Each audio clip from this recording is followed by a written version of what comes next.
Hello, my tubies. Hello, hello, hello. It's been a minute. I know.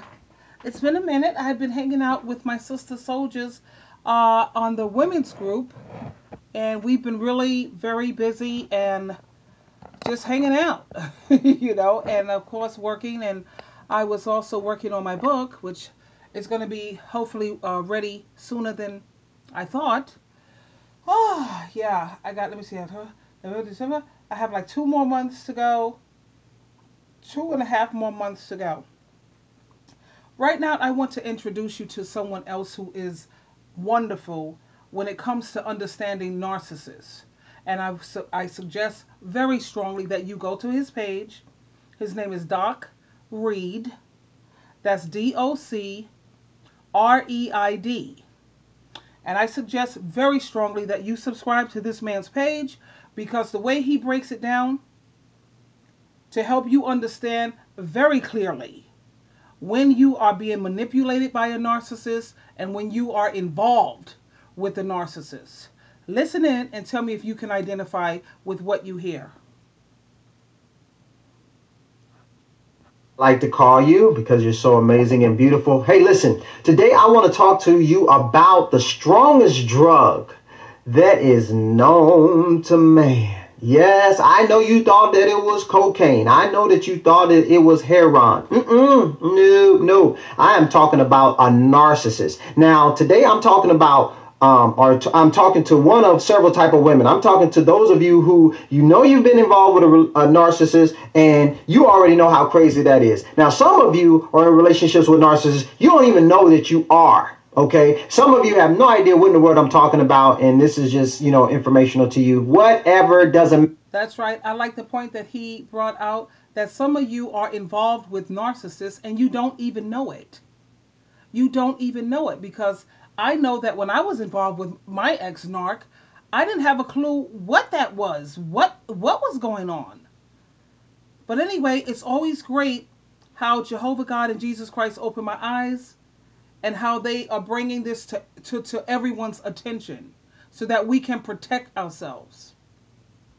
Matter. Now, let me say this. Jesus said to the disciples, because they came to him and they said, listen, this guy had this demon and we couldn't cast the demon out. What was up with that? Jesus said, this one only comes out by prayer and fasting. What in the world does that mean as it relates to a narcissist?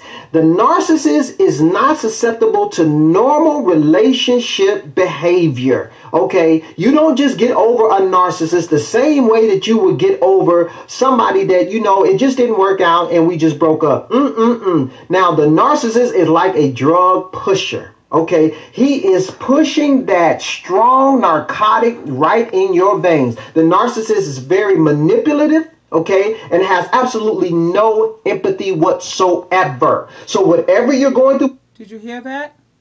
They have no empathy whatsoever.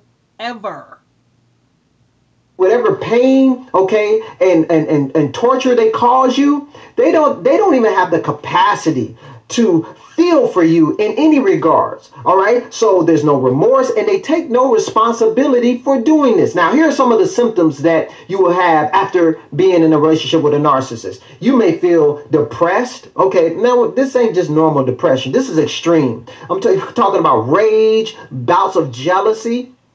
I'm talking about jealousy on the level that it makes you want to do some things that you have never in your entire life entertained doing, but the narcissist will take you there. Lingering sense of emptiness. I mean, you are an emotional black hole. Okay, loneliness, feeling crazy. Okay, like you're going to lose your mind, feeling lost or rejected, and I hear what he's saying in terms of this, how you feel jealous or crazy or very depressed. I didn't have that because I had a very healthy family and I have amazing friends. So I didn't go through that in terms of jealousy. When it came to him, no, because personally I couldn't imagine anybody else who would want him. He had to pay for prostitutes, for God's sake. He had to pay people to touch him. So I didn't go through that, nor did I go through the depression while I was dealing with him because I knew how to shake him off. And every time he would try to do something to go at me, I knew how to flip it. But other people, and I didn't even know he was a narcissist. I just knew that I'm not letting this stupid fool take advantage of me. No, that's not going to happen. I had no idea I was dealing with a narc. I just knew I'm not letting him take advantage of me. If he can't treat me the way the Bible says a man is supposed to treat his wife, then it's on. The battle is on. Abandoned. All right. All these things. If you're like, wait a minute, hold on. I'm feeling all of that right now. Listen. You might be in a relationship with a narcissist. Okay. Now, who is it that this particular dope pusher looks for? The narcissist looks for givers, ladies. If you are a giver, okay, the narcissist knows. Okay, see, he got me. I'm guilty on that one because I am a giver. And isn't this a wonderful point for us to learn? That's who they target. If you are an empath, or they also target people who have low self-esteem. Now, he knew I didn't have low self-esteem, but he knew that I was a giver. And he had disabilities, so of course I would feel sorry for him. You know, this is so mind-blowing. This is mind-blowing. That they can turn you into an easy mark, okay? Because they know that you are always going to want to be accommodating, that you're always going to want to help make excuses for their behavior. So let's look at the stages of this thing. The first thing is they're going to take you through this idealizing stage, all right? So what does that mean? That means that's where the chemical dependency is set up. All right. That's where you're at an event. OK. And maybe you drinking something and they come along and they sprinkle something in your drink. OK. And you drink it and you're like, that's good. Yeah, this ain't the normal kind of good. You know, your drink has been spiked. So now you find yourself wanting more. You ever happens they do that with sweets and all kind of stuff. And you drink soda and you've been and drunk a whole 2 liter. Like, I know I ain't still thirsty, but I still want more. That's what this is. You cannot get enough because they are going to love bomb the crap out of you. All right. They're going to be giving you everything that you want in every way that you want it. Okay. Flowers, candy, dates. Hey, good morning. Yeah, and I knew that too. He was catering to me in the beginning. I remember there was times when I would cook food for him and he was too full to eat. But I made it clear to him that, either you're going to eat this food or I'm not going to be a happy camper. He would actually stuff himself to eat this food. When it came to money, he would give me money. The way it should have flowed. It should have flowed. It continued to flow, and of course he put a stop to all of that. But then you start messing with my money, and I'm starting to put a stop to you. How many times did I throw him out? 7 times. Yeah, right. Mess with my money, we have a problem. Okay, that was just one of the reasons. And when it came to flowers, yeah, he would come to my job, and I already knew something he was doing. He had did something wrong. But he didn't know what I did. He would come to my job with the flowers, and I took the flowers and I threw them in the garbage. And then when he would ask me, when he came to pick me up from work, whenever I let him pick me up, which wasn't often, he said, "So where's the flowers?" I said, "Oh, I left them in the office because I want to leave them there, to show it off." No, I threw them right in the garbage. I threw it in the garbage because I knew he had just got through doing something he had no business, and now he's trying to compensate and trying to ease his conscience. I wasn't no fool. I threw him right in the garbage. Beautiful, every single day. Good night. I can't wait to talk to you first thing in the morning. Bye. You get everything that you want. And I mean, it's just on overload. And what this gets you dependent. Okay. You get dependent. Did you hear what he said, ladies? So and men, he used to call me all the time. That used to piss me off, though, actually. I got sick of it. And he's like, in the morning, I just want to hear your voice. You calling me 1,001 times at my job. But you see, that's like the oldest game in the book. They want to constantly call you to get you used to having them give you that attention. They want to get you used to it. Then they want to text you and text you. That's, again, a setup. But I knew that game. That's why I put an end to it. I kept telling him, look, if you keep calling me, I'm not going to take the calls. And when it comes to texting me, like whatever, I'm going to see you later on when I get home. So I don't understand what's all these phone calls. So do me a favor. Stop calling me, man. And if his feelings got hurt, oh well. On this love bombing, all right? And they want you to. They want you get addicted to all of this attention that they are giving you. Now, how else will they do this? They'll mimic you. They'll mimic all your hopes and dreams. They'll act like They have the same hopes and dreams. They'll mimic your interests. Oh, you like bike riding? I love bike riding. You like working out? You like going to speakeasies? You like going, drinking wine, whatever. Okay? And he did that too. He knew that I wanted to live a Christian lifestyle, and I made that very clear. If we can't pray together, we can't stay together. And he was talking about how he believed in God and how he used to go to church and how he used to this and do that. Then he started going with me to the Christian meetings, even bought suits and clothes and all of this. He didn't give a damn about God or Jesus Christ. Everybody went out of their way to help this character. 8 years of intense study of the Bible with this character, and nothing, not one thing reached his heart because he was mimicking me, mirroring me. He couldn't give a damn about God or Jesus.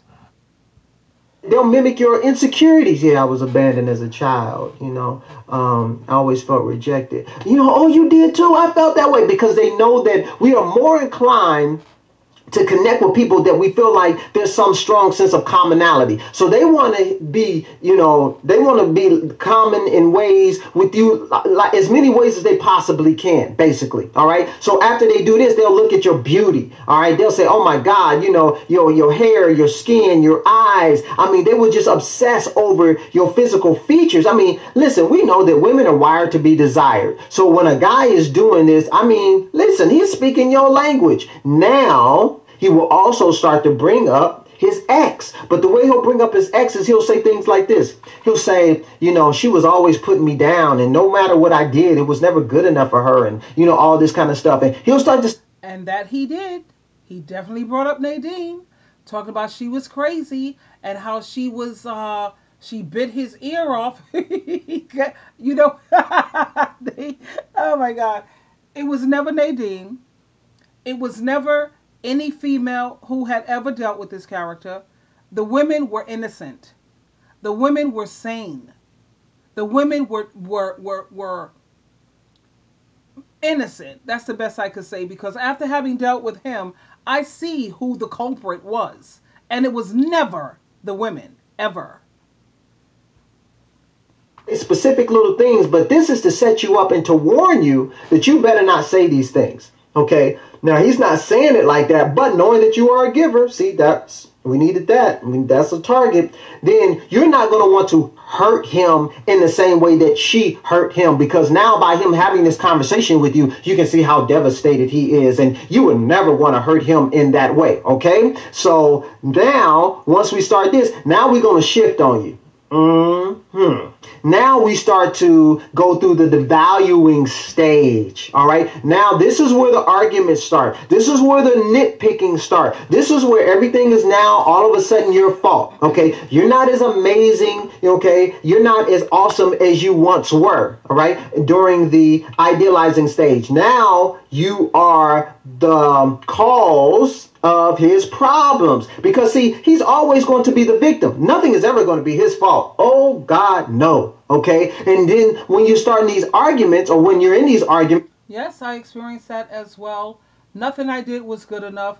I worked a job that was a very hard job, okay, where I had to work my brain and I was running back and forth, back and forth. And then I came home, had to cook, had to clean, going out in the ministry, had Christian meetings, had Bible studies. I had a lot. And he tried to always devalue me to make it seem like, oh, you're not doing all that much.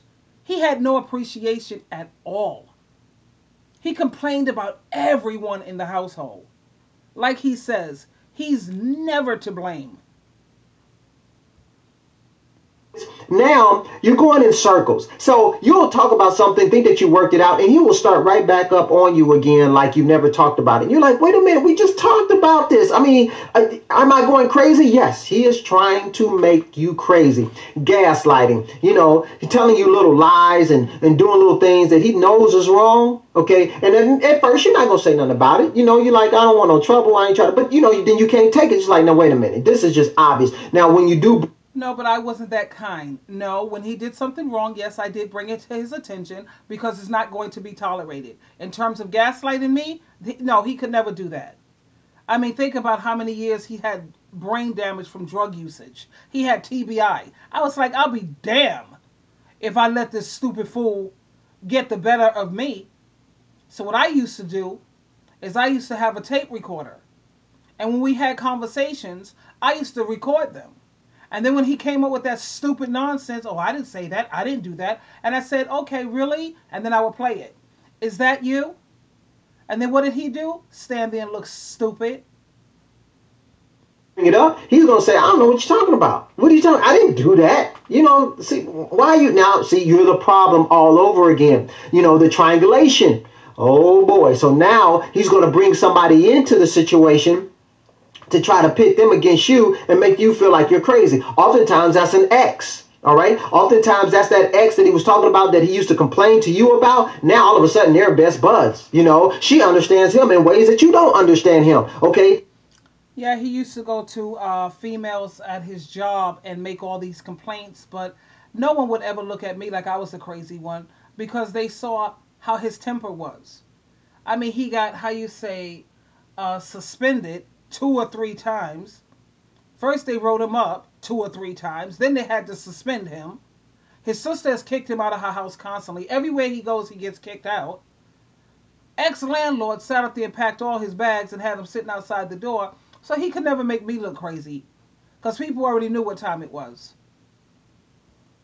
Liking stuff on Facebook, ignoring your stuff. I mean, getting the attention. She's now getting some of the attention that you used to get. And now you don't understand it because, I mean, first of all, I thought you said that she was crazy. And now all of a sudden you seem like, y'all, she's your new BFF. What's going on? Now it could be somebody new, okay, that he's grooming, all right, for his next target. But whatever it is, now you find yourself in this crazy type of love triangle. But if you bring it up, he doesn't understand. Why are you so jealous? Why are you always jealous? Why are you so insecure?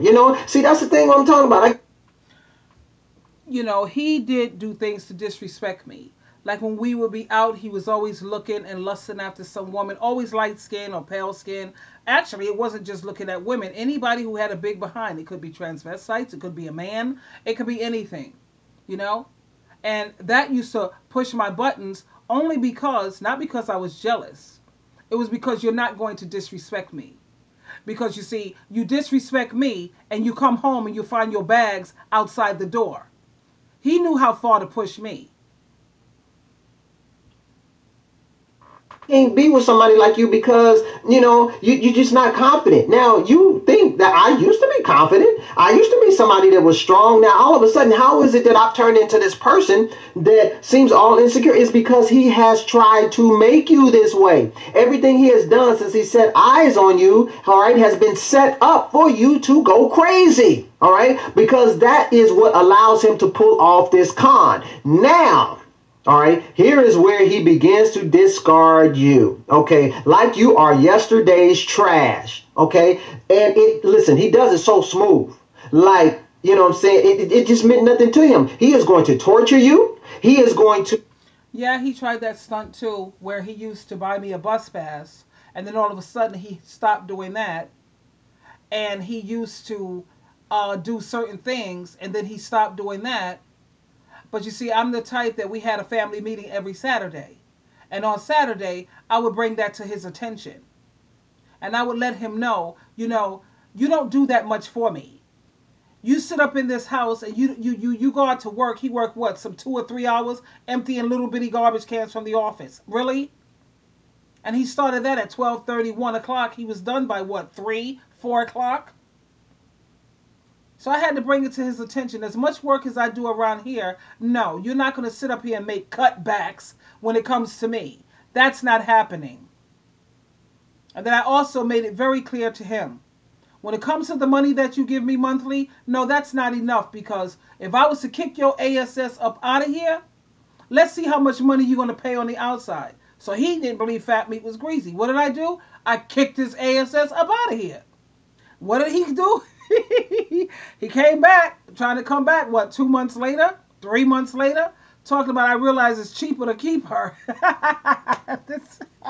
Oh, that guy used to crack me up. It was too much. First of all, if he, not yet, but when he breaks up with you, he's going to do it in such an insensitive way. He'll do it like over a text message. Yeah, this ain't working. You know what I'm saying? I'm out. I got somebody who appreciates me. Who does that? Who says that, this ain't working. Now I got somebody who really appreciates me. No, he does that because it's his job to make you suffer for doing what he feels is not appreciating him. You know what I'm saying? And so this makes you insanely jealous. Of course it makes you jealous. All right. And the thing about it is, he's going to do sick things like give you the silent treatment because he knows that you want some. Like I said, I know many of my sister soldiers who have experienced this, who have been discarded. I wasn't discarded because I couldn't put up with the nonsense. I don't have the patience like that. I have too many things on my plate that I need to do and accomplish. So, but I could identify because I listened to my sister soldiers and how they talk about when they was discarded, you know, and how they felt hurt. But in my instance, no, I constantly discarded him because he got on my last nerve. And you know what? He made it easy because he wasn't doing anything all that much for me. So he makes it easy for anybody to kick him to the curb. Of closure in this situation. You want some kind of explanation. How is it that I went from, wonder of the world to now you don't even want to be seen with me? Okay. And he's just got you so crazy. And now he's telling the new target, oh, you're out of your mind because she's getting love bombed. She's getting what you were getting. All right. So now when he tells her about all the stuff that you're doing and how crazy you are, she don't understand. She's like, yeah, she's got to be crazy because this guy, he's a salt of the earth. He's amazing. Why would she even? And so now he's like, yeah, baby, she just didn't understand me and blah, blah, blah. So now the cycle is starting all over again. Okay. He's going to parade her in front of you all on Facebook. I mean, no more than a week, maybe not even a week after y'all then broke up. Okay. He going to be all, yeah, you know what I'm saying? Taking her to all the places he didn't take you that he talked about. He would even maybe the place that you said you always wanted to go, all right, that you would tell him, he'll end up taking her there and flaunting it in your face. Yeah, you always wanted to go to Fiji, okay? Is it Fiji, Fuji, whatever. Now he's going to take her there and then let you see it. See them having a good time. He's a dirty son of a gun. I am trying to tell you. So listen, if you've been in this kind of relationship, first of all, you know what I'm talking about. You absolutely know what I'm talking about. And now that it's over, and meaning that it's not over how you feel, but you're no longer with the person, you feel stuck. Because you know what? You're craving your addiction. See, that was the significance of the love bombing. I had to get you strung out. Okay? Because as long as you still wanting it, as long as you still need a hit, all right, then I can always use that as my way to come back in. All right, because typically people who are involved with narcissists, they go back and again and again and again and again and again and again and again and again before they. Yeah, he's right. Because I did take him back, like I said, 7 times, only because, like I said, if he didn't have those disabilities, trust me, my tubies, I would have kicked his behind out and never, ever looked back, ever. And when he mentioned how they try to give you the silent treatment, he couldn't give me the silent treatment. I have table topics. And when I ask questions, you will be giving me the answer because I'm going to keep prodding you and prodding you until you answer it. And I used to always tell him, you're not very articulate as it is. Okay?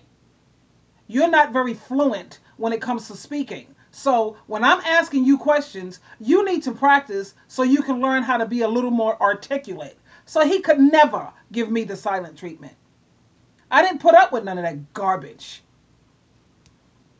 Initially say I can't do this anymore. I really can't. But here's the thing: after they fully dump you, you can't do nothing. You can't function. You don't want to eat. You don't want to sleep. Now this is beyond normal heartbreak stuff. This is on a whole nother level. You stop wanting to take care of yourself. Your hygiene goes. You ain't doing your hair. You ain't doing nothing. You just want to sleep all day. Some of you have had suicidal thoughts. Well, I did like that with my first. He wasn't even a full blown narc. Yeah, that did happen to me with that first one. But this second clown, oh baby, please, please. I was a pro by the second time this clown came. But the first one, yeah, that freaked me out because I couldn't function, I couldn't think, and with the type of work that I do, paralegal type work, I can't afford to be mentally a mental fog. But he's right when it comes to, yeah, they put you through a number. But by the time I was with my second full blown narc, honey, I was a pro, an expert. Some of you have actually attempted suicide because the idea of Not having this person, which you feel they represent in your life, is just unimaginable. You don't even want to go on living. You are just depressed, and your friends and family can't understand it. Come on, snap out of it. What's the problem? What are you doing? And they don't understand. Okay, because from what they saw of him, anyway, he didn't seem to be that bad, because he's never going to show them all of the crap that he is putting you through, or that he put you through. So they're thinking, hey, listen, it didn't work out, but no, it's way more than it just did not work out. He set you up, he spiked your drink, he got you strung out, okay, and then he was your pusher, and then he just dropped you, left you high and dry. And so listen, if you are dealing with this, now you may say, I don't know if I was involved with a narcissist, or if I am involved with a narcissist. Maybe you're not. Maybe you just got some of these things going on. Or maybe some of you full-fledged is narcissists. This person is sick. And you say, listen, I'm dealing with all the stuff that you're talking about. All right, then you need to get some help. Now, if y'all want to see some more videos, you can go to my YouTube channel, my Doc Reed YouTube channel. Check out. That's right, Doc Reed, DocReid. He got some amazing videos when it comes to this narc. By the time you finish listening to him, ASSC Direct, me, hopefully, and several others out here, you're going to be able to identify these narcs just from their conversation, just from their body language. You're going to be able to look at them and determine, okay, this is a straight up narc. And at the same time, you shouldn't be paranoid. Don't be paranoid. Okay, because you can't hardly date anyone because you think everyone is a narc. Everyone is not a narc, and we also know that no one's perfect. No one's perfect, so people are gonna have shortcomings, but it's not the same as the narcissist. And let me tell you, one of the number one identifying mark, they want to move too fast. Everything they want to do too fast. And then tell them a story or something where someone died or something happened tragic, and see how they respond. They have no empathy whatsoever. You could be sitting there crying your eyes out. They'll be like, oh, and it's all done cold when they say, oh, I'm sorry. It's cold. It's robotic. Everything about these characters is very, very robotic. Even their sex. Robotic. Anyway, I wanted to share that with you so you can protect yourselves. This is Sheila True Love, loving you and missing you. And I'm sorry I've been away for so long, but you won't be sorry, because when my book comes out, I think you guys will be very, very happy. I'll talk to you next time. Goodbye for now.